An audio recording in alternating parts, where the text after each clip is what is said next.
en musique le travail des auteurs. Ça consiste à imaginer une maquette, des supports sur une collection qui servent au mieux leurs idées.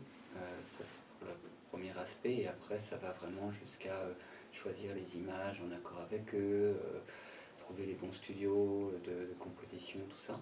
Donc ça c'est le premier point. Le deuxième point, c'est tout un travail de veille, d'analyse de marché, puisqu'on a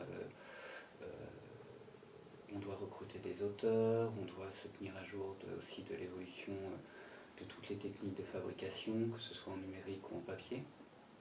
Et le troisième point, ça serait vraiment la coordination des équipes, que ce soit les équipes d'auteurs, les équipes éditoriales, et tout le monde qui travaille en fait. Il y a vraiment un rôle un petit peu de chef d'orchestre, entre guillemets, où on va se voir avec la fabrication pour le respect des plannings, avec le service iconographique, enfin plein de choses comme ça.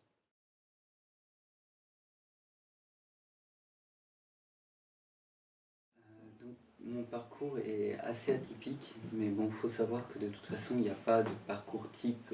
Tous les éditeurs ont des profils très différents. Il y a bien sûr des formations comme le master de villetaneuse ou des choses comme ça qui permettent vraiment d'apprendre le métier. Dans mon cas, moi j'ai une formation plutôt commerciale, et ensuite je me suis formé sur tout ce qui est multimédia, etc. Et ensuite sur le papier. Donc j'ai pris un peu la chaîne à l'envers, puisque normalement on commence plutôt sur le papier pour après appréhender tous les sujets.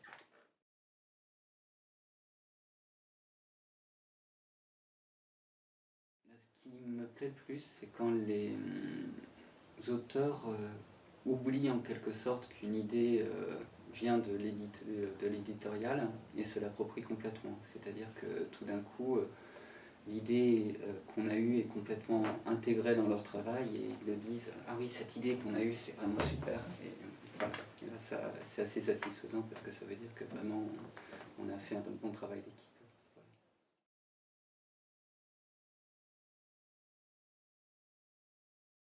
Mon meilleur souvenir, c'est un petit peu comique en fait, c'est un éditeur concurrent qui m'a dit que ma méthode était tellement bien qu'il l'avait achetée pour son fils en fait. Voilà, et ça m'avait fait rire.